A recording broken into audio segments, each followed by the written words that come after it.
नमस्कार। मैं उमा सक्सेना, प्रवक्ता ओंकारेश्वर सरस्वती विद्या निकेतन इंटर कॉलेज जवाहर नगर कानपुर, आप सभी का अपनी कक्षा में स्वागत करती हूँ।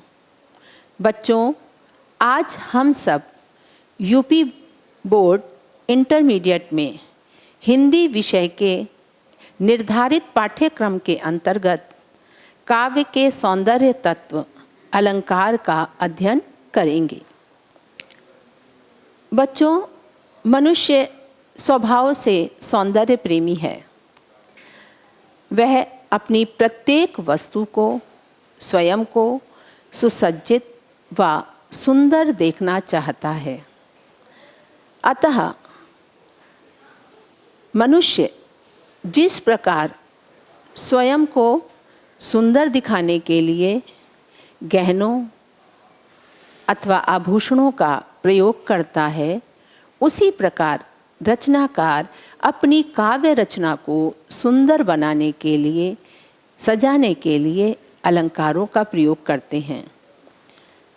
शब्द और अर्थ दोनों की शोभा बढ़ाने वाले अलंकारों का काव्य में वही स्थान है जो मानव शरीर में आभूषणों का होता है। तो बच्चों, हम अब अलंकार के बारे में विस्तृत जानकारी लेते हैं।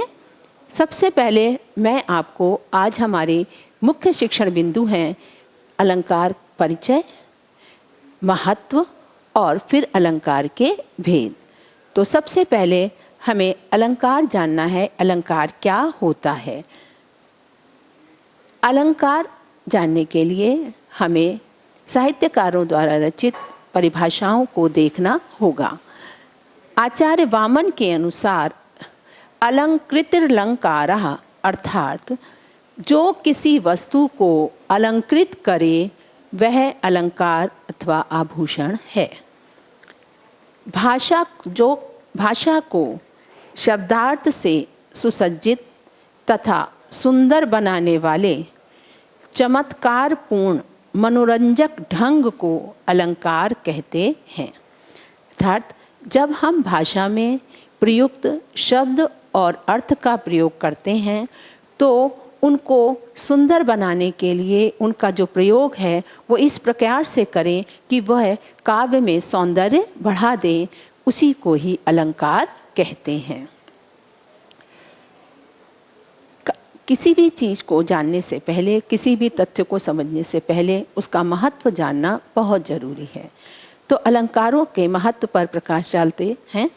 अलंकार काव्य के लिए अत्यंत उपयोगी एवं महत्वपूर्ण माने गए हैं। भाव को स्पष्ट करने तथा दृश्य को प्रत्यक्ष कराने में अलंकारों की महती भूमिका है। अलंकार केवल वाणी की सजावट ही नहीं है, अपितु बोध कराने में सहायक उपादान है। अलंकारों के प्रयोग से बच्चों केवल शब्द और अर्थ में सुंदरता ही नहीं आती, बल्कि उसमें भावों को समझाने की भी शक्ति आ जाती है। अतः अलंकारों के बारे में हम आगे जानते हैं। अलंकारों के भेद। अलंकारों के दो भेद माने जाते हैं। पहला शब्दालंकार, दूसरा अर्थालंकार। बच्चों, हमारे पाठ्यक्रम में शब्दालंकार में 3 अलंकार सम्मिलित हैं, अनुप्रास, यमक और श्लेष। और अर्थालंकार के अंतर्गत उपमा, उत्प्रेक्षा, रूपक, भ्रांतिमान और संधि। अब आते हैं शब्दालंकार के विषय में। शब्द अलंकार का अर्थ है जहाँ किसी विशेष शब्दों के प्रयोग से काव्य रचना में चमत्कार उत्पन्न होता है, उसे हम शब्दालंकार कहते हैं। इसी प्रकार अर्थालंकार, जहाँ अर्थगत सौंदर्य या शोभा होती है, वहाँ पर अर्थालंकार होता है। शब्दालंकारों में शब्दों के द्वारा और अर्थालंकारों में अर्थ के द्वारा सौंदर्य उत्पन्न होता है। तो हम सबसे पहले शब्दालंकारों के बारे में अध्ययन करेंगे। शब्दालंकारों में सबसे पहले अनुप्रास अलंकार। परिभाषा देखते हैं। वर्णों की आवृत्ति को अनुप्रास अलंकार कहते हैं। आवृत्ति का अर्थ है एक से अधिक बार आना। जब किसी भी रचना में वर्णों की बार बार वर्ण आते हैं तब वहाँ अनुप्रास अलंकार होता है। इसी परिभाषा को हम काव्यगत परिभाषा के रूप में भी समझ सकते हैं और यह जल्दी भी स्मरण हो आती है। अगर एक या एक से अधिक वर्ण बहुबार सज्जित रचना को करें जानो अनुप्रास अलंकार। बच्चों, जब किसी काव्य रचना में कोई वर्ण एक या एक से अधिक बार आता है और रचना को सुंदर बनाता है तब वहाँ अनुप्रास अलंकार होता है। इसको हम उदाहरण द्वारा और स्पष्ट करते हैं। तरन तनुजा तट तमाल तरवर बहुछाए। इस काव्य पंक्ति में देखिए कि ता वर्ण की अनेकानेक बार आवृत्ति हुई है, एक से अधिक बार आवृत्ति हुई है और इस प्रकार ता वर्ण की आवृत्ति इसमें सौंदर्य उत्पन्न करती है, शोभा बढ़ा रही है, इसलिए यहाँ पर अनुप्रास अलंकार है। बच्चों, आपने अनुप्रास अलंकार के अन्य उदाहरण भी पहले पढ़े होंगे, जैसे चारु चंद्र की चंचल किरणें खेल रही हैं जलथल में। यहाँ पर चा वर्ण की आवृत्ति से काव्य में सौंदर्य की उत्पत्ति हुई है, इसलिए यहाँ पर भी अनुप्रास अलंकार है। यह भी अनुप्रास अलंकार का सुंदर उदाहरण माना जाता है। अब हम शब्दालंकार में ही दूसरे अलंकार को देखते हैं। दूसरा अलंकार है शब्दालंकार के अंतर्गत यमक अलंकार। यमक, जब कोई शब्द या शब्दांश एकाधिक बार आता है और प्रत्येक बार भिन्न भिन्न अर्थ प्रकट करता है तब यमक अलंकार होता है। बच्चों, अभी तक आपने अनुप्रास में देखा था कि वर्णों की आवृत्ति थी। यमक अलंकार में शब्दों की आवृत्ति है, अर्थात जब कोई शब्द एक बार से अधिक बार प्रयोग किया गया है और प्रत्येक बार उसके अलग अलग अर्थ निकल रहे हों तब यमक अलंकार होता है।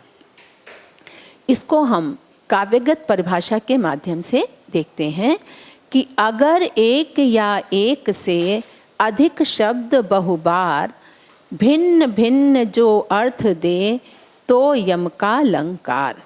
कहते हैं कि किसी काव्य रचना में यदि कोई शब्द एक से अधिक बार प्रयुक्त हुआ हो और प्रत्येक बार उसका अर्थ अलग अलग हो तब वहाँ यमक अलंकार होता है। अब हम इसका उदाहरण देखते हैं। बच्चों, कनक कनक ते 100 गुनी मादकता अधिकाए, वा खाए बौराए जग, वा पाए बौराए। यहाँ पर बच्चों 2 बार कनक शब्द का प्रयोग हुआ है और दोनों बार इसका अलग अलग अर्थ है। देखते हैं, यहाँ कनक शब्द 2 बार आया है और दोनों का बार बार आने पर भी अर्थ भिन्न भिन्न है।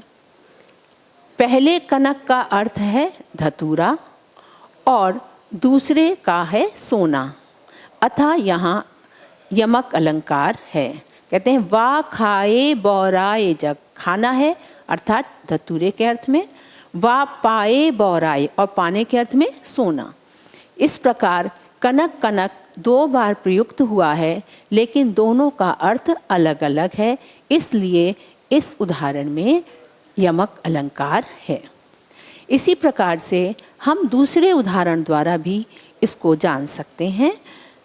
ऊंचे घोर मंदिर के अंदर रहन वारी, ऊंचे घोर मंदिर के अंदर रहाती है। यहाँ पर देखिए बच्चों, घोर मंदिर 2 बार प्रयुक्त हुआ है। यहाँ घोर मंदिर के दोनों बार अलग अलग अर्थ हैं। ऊंचे घोर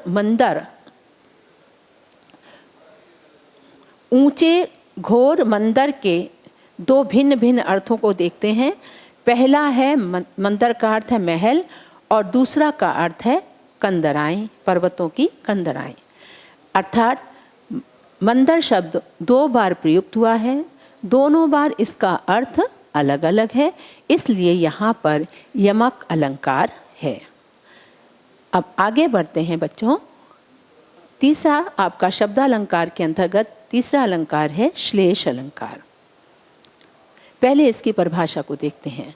जब एक ही शब्द बिना आवृत्ति के 2 या 2 से अधिक अर्थ प्रकट करे तब वहाँ श्लेष अलंकार होता है।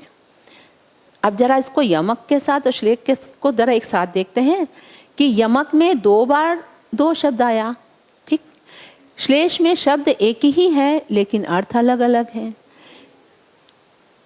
इसकी काव्यगत परिभाषा को देखें। अगर एक ही शब्द जो आए एक ही बार, काव्य रचना में एक शब्द एक ही बार प्रयुक्त हुआ हो, केवल एक ही बार उसका प्रयोग हुआ हो, किंतु अनेकों अर्थ दे, लेकिन वह अनेक अर्थ प्रकट कर रहा है, तो वहाँ तब वहाँ श्लेष अलंकार होगा। बच्चों, श्लेष का अर्थ होता है चिपका हुआ। जब एक ही शब्द में 2 अर्थ एक साथ निकल रहे हों तब वहाँ श्लेष अलंकार होता है। अब इसके उदाहरण को हम स्पष्ट करेंगे। बच्चों ये देखिए, चिर जीवो जोरी जुरे क्यों न स्नेह गंभीर, को घटिये वृष भानुजा वे हलदर के वीर। यहाँ पर वृष भानुजा और हलदर के वीर ये शब्द एक ही बार प्रयुक्त हुआ है। इसको हम और स्पष्ट करते हैं कि इसके 2 अर्थ कैसे हैं। यहाँ वृष भानुजा और हलदर ये दोनों शब्द श्लिष्ट हैं, जिनसे बिना आवृत्ति के ही भिन्न भिन्न अर्थ निकलता है। अब देखते हैं वृष भानुजा। वृष भानुजा माने पुत्री, तो वृष भानु की पुत्री अर्थात राधा, एक अर्थ ये निकला। और इसी वृष भानुजा का दूसरा अर्थ निकला वृषभ अनुजा अर्थात वृषभ की बहन अर्थात गाय। ठीक इसी प्रकार हलदर के वीर, बलदेव के भाई अर्थात कृष्ण, और दूसरा अर्थ बैल का भाई अर्थात सांड। तो इस प्रकार वृष भानुजा और हलदर के वीर ये शब्द एक ही बार प्रयुक्त हुआ है, लेकिन इसके 2 अलग अलग अर्थ निकल रहे हैं, इसलिए यहाँ पर श्लेष अलंकार है। चलिए हम दूसरे उदाहरण से और इसको स्पष्ट करते हैं कि रहीमन पानी राखिए बिन पानी सब सून, पानी गए न उबरे मोती मानुष चून। इस उदाहरण में तीसरी बार प्रयुक्त पानी शब्द श्लिष्ट है। ये जो पानी शब्द प्रयोग हुआ है ये श्लिष्ट है। यहाँ इसके 3 अर्थ हैं। मोती के पक्ष में देखते हैं तो क्या है? चमक। मनुष्य के अर्थ में देखते हैं तो प्रतिष्ठा, और यदि आटे के पक्ष में देखते हैं तो जल। इस प्रकार पानी शब्द एक ही है लेकिन उसके 3 अलग अलग अर्थ निकल रहे हैं, इसलिए यहाँ पर श्लेष अलंकार है। अब हम चलते हैं अर्थालंकारों की ओर। जहाँ पर अर्थगत सौंदर्य होता है वहाँ अर्थालंकार होते हैं। अर्थालंकारों के अंतर्गत सर्वप्रथम हम उपमा अलंकार का अध्ययन करेंगे। परिभाषा, जहाँ रूप, रंग, गुण आदि किसी उभयनिष्ठ, उभयनिष्ठ का अर्थ है कि उपमेय और उपमान दोनों में, धर्म के कारण किसी वस्तु की किसी दूसरी श्रेष्ठ अथवा अधिक प्रसिद्ध वस्तु से समानता दिखाई जाती है, वहाँ उपमा अलंकार होता है। कहने का भाव है कि जब दो वस्तुओं की आपस में किसी गुण, धर्म के सादृश्य के कारण समानता दिखाई जाती है, तब वहाँ उपमा अलंकार होता है। उपमा अलंकार के लिए 4 अंग होना आवश्यक है। उपमा के 4 अंग माने जाते हैं। ये 4 अंग हैं। कहीं पर तो यह किसी किसी काव्य रचना में तो चारों अंगों का प्रयोग होता है और कभी कभी 1 या 2 लुप्त भी रह जाते हैं। इस प्रकार हमें उपमा अलंकार का अध्ययन करने के लिए इसके अंगों का जानना बहुत आवश्यक है। सबसे पहले देखते हैं उपमेय। बच्चों, आपने उपमेय शब्द बहुत सुना होगा। जिसका वर्णन करना होता है उसे उपमेय कहते हैं। उदाहरण के द्वारा और देखिए स्पष्ट करते हैं कि राधा का मुख चंद्रमा के समान है।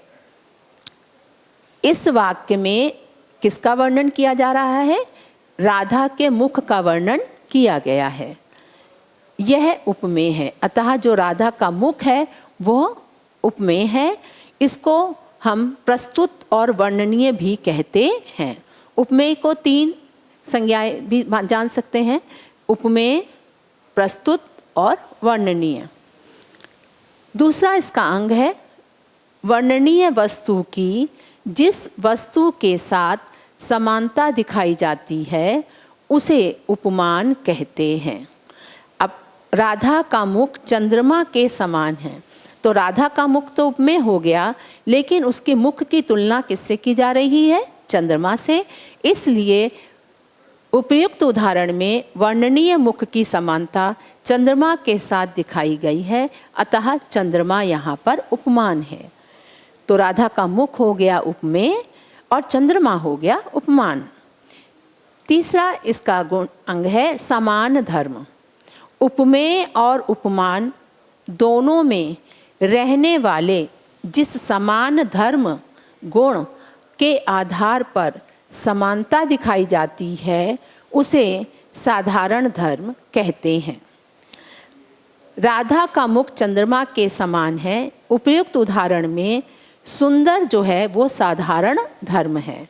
सुंदरता राधा के मुख में भी है और चंद्रमा में भी है, इसलिए यह इसका समान धर्म है। अगला अंग है समान वाचक पद। जिस शब्द के द्वारा उपमेय और उपमान की समानता सूचित की जाती है उसे उपमेय उपमा का वाचक शब्द कहते हैं। जैसे समान, सम, सदृश, सौ, सम, तुल्य आदि। अब आपने ऊपर का उदाहरण देखते हैं, राधा का मुख चंद्रमा के समान है, तो यहाँ समान जो शब्द पद है वो क्या है? समान वाचक पद है। इसके द्वारा दोनों की तुलना की गई है।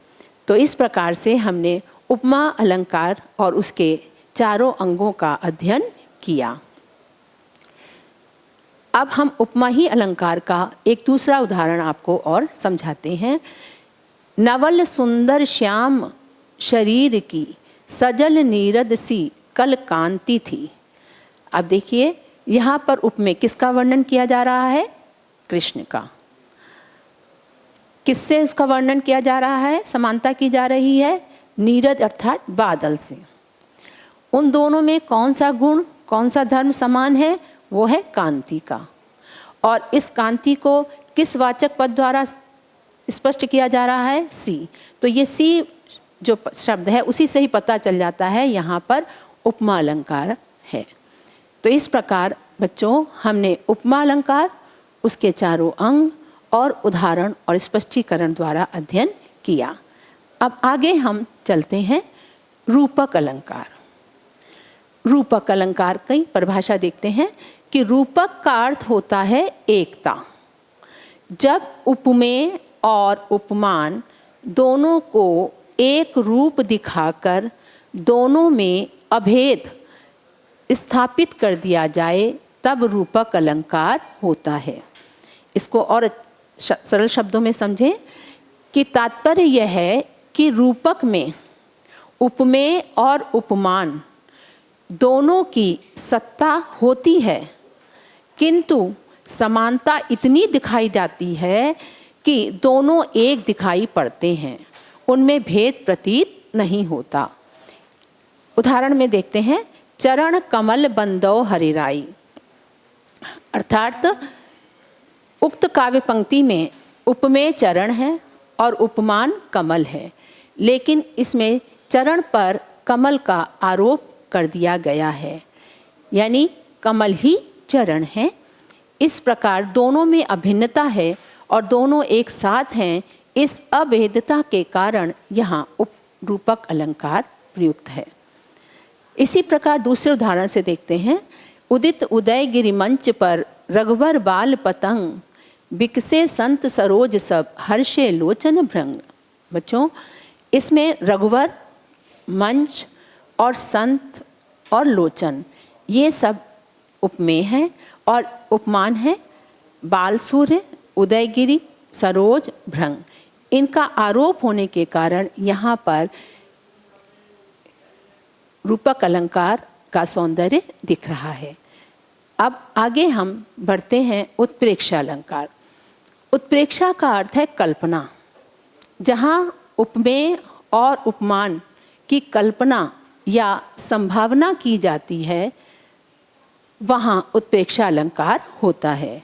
मनु, मनो, जनु, जानो वाचक शब्द हैं इसके, और इन वाचक शब्दों से उत्प्रेक्षा अलंकार को पहचाना जा सकता है।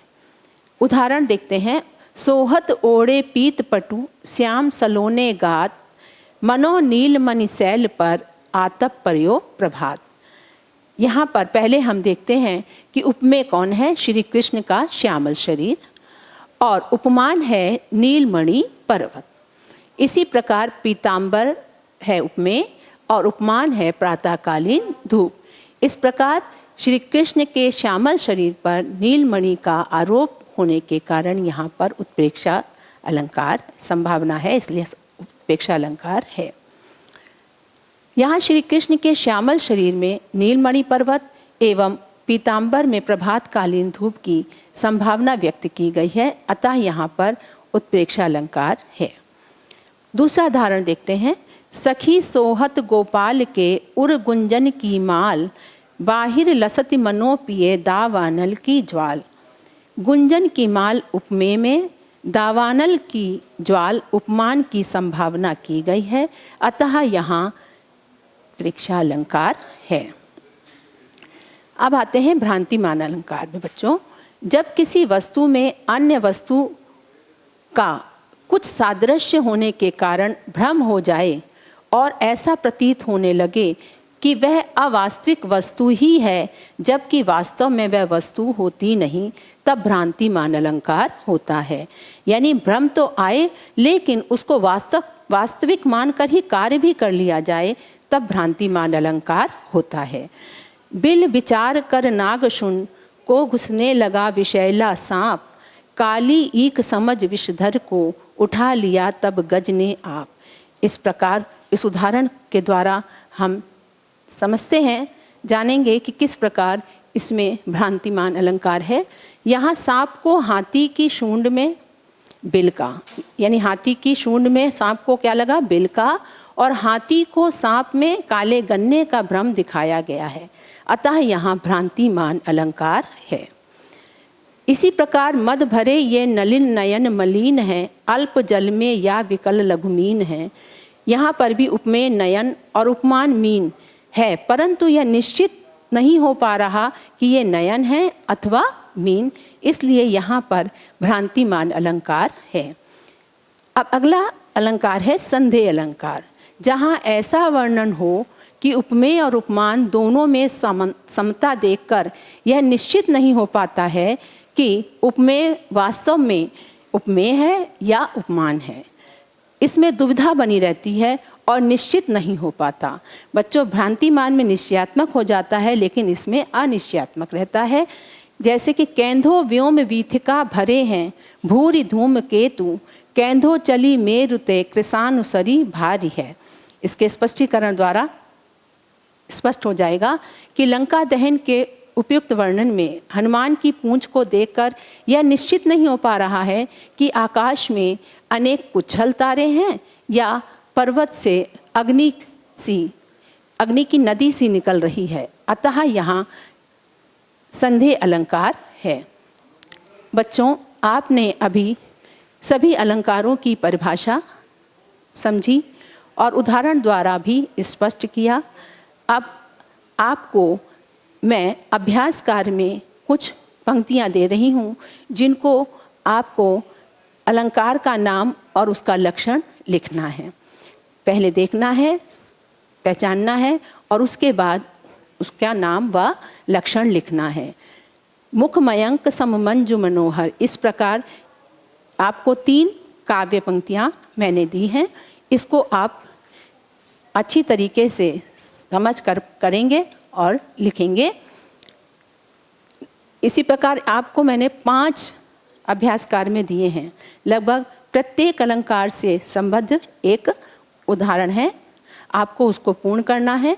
साथ ही आपको कुछ मैंने प्रश्न भी दिए हैं, जिनको आपको 1 शब्दों में ही लिखना है और इनको लिख करके निरंतर आपको अभ्यास करते रहना है। बच्चों, अलंकार काव्य का वह सौंदर्य तत्व है जिसका प्रयोग करने से भावों में बहुत स्पष्टता आती है। इसलिए काव्य रचना में इसका बहुत महत्व और उपयोग है। तो आप भी अपने पाठ्यक्रम में जितने भी अलंकार हैं उनका पूरी तरीके से अभ्यास करेंगे। सभी अलंकारों की परिभाषाएं याद करिएगा, क्योंकि परिभाषा याद होने से उदाहरण में को स्पष्ट करना सहज और सरल हो जाता है। क्योंकि अलंकार किसी भी काव्य रचना का सौंदर्य तत्व है, किसी भी रचना की सुंदरता को बढ़ाता है। इसलिए हमारे साहित्यकारों ने काव्य को हिंदी साहित्य में बहुत महत्वपूर्ण स्थान दिया है। अपने पाठ्यक्रम में सम्मिलित समस्त अलंकारों का आप अभ्यास करेंगे और मुझे पूरी आशा है कि आपको अलंकार अच्छी तरीके से समझ में आ गए होंगे और निरंतर इसका आप अभ्यास करते रहिएगा। अभ्यास से ही आप इसको अच्छी तरीके से समझ सकते हैं। धन्यवाद।